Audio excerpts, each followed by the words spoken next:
Hello everybody, Dr. David Perlmutter here. I'm in the little village of Wanaka, which is a lakeside community in southern New Zealand, on the South Island of New Zealand.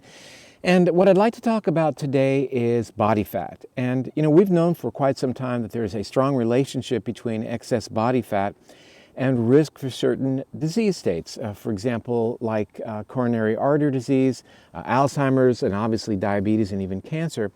But we haven't fully understood the mechanism whereby that happens. What is the mechanism that relates body fat to risk for these situations? And this new report, and you'll see the hyperlink, really characterizes what excess body fat does, really what white adipose tissue, which they abbreviate WAT, what does that do in the body?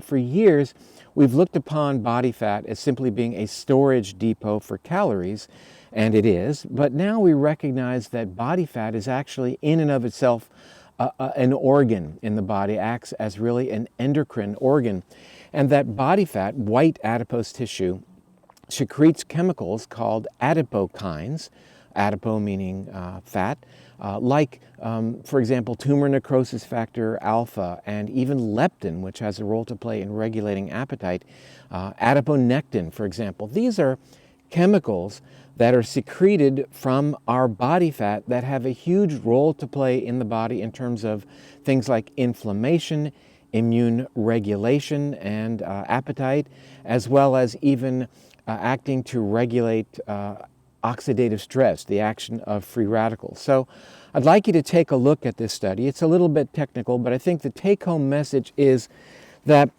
when you look at this research published in the Journal of Neuroinflammation just in March of 2016, when you look at this study, it really finally helps us to connect why it is that we see such an increased risk for some of our most pernicious maladies in people who accumulate body fat. So it is yet another argument in favor of keeping yourself trim.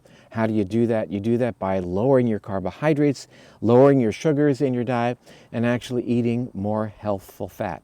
So take a look at the study. I think you'll find it very interesting, and hope you enjoy. I'm Dr. David Perlmutter. Talk to you soon.